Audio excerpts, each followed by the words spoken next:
and thank everyone for being here, and thank you to the DeBoers and all the wonderful folks who had an opportunity to get married on Saturday, and thank you to our county clerks and the employees who worked in those offices. This is a wonderful moment that we got to experience on Friday and then again on Saturday. But I want to just take us back for just a second to where this case started. This case started when two loving parents wanted to make sure that their children, their adopted children, had the same rights as adopted children in other families across Michigan. This couple stepped forward, not first and foremost to protect their own rights and to protect their own constitutionally given rights. They stepped forward to protect the rights of their children, so that their children can enjoy the rights of inheritance and could enjoy the rights of visitation and have both parents there to make medical decisions for them, to have both parents there to be emotionally and financially and legally responsible. That's where this case started, and then Judge Friedman invited them to expand the case, and we had this wonderful ruling that expanded the franchise, that expanded our Constitution to really cover all people here in our country.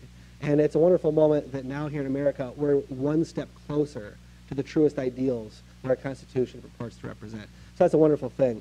But then we had Bill Schuette, and we had this wonderful moment of progress, but then we had Bill Schuette's icy hand reaching out of the shadows trying to pull us back in, right, with this stay. And we're all here to call on Bill Schuette to cut his losses and to cut our losses, right? This has been an expensive, and this has been mostly an embarrassing fight for Michigan. And those of us who've read the Supreme Court's decision in the DOMA case, as Clerk Kestenbaum just said, we know where this is going. This is going towards equality. It's going towards progress. We're going to have marriage equality. This law that Michigan passed in 2004 is not constitutional.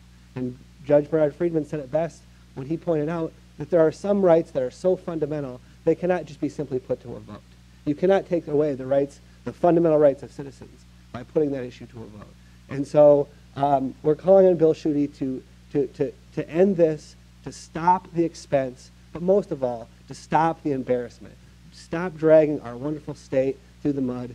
Please, Bill Schuette, let's make sure that this is not the case that the Supreme Court picks up, because we don't want Michigan to be on the headlines promoting discrimination for the next 6 months like we have for the last few months. So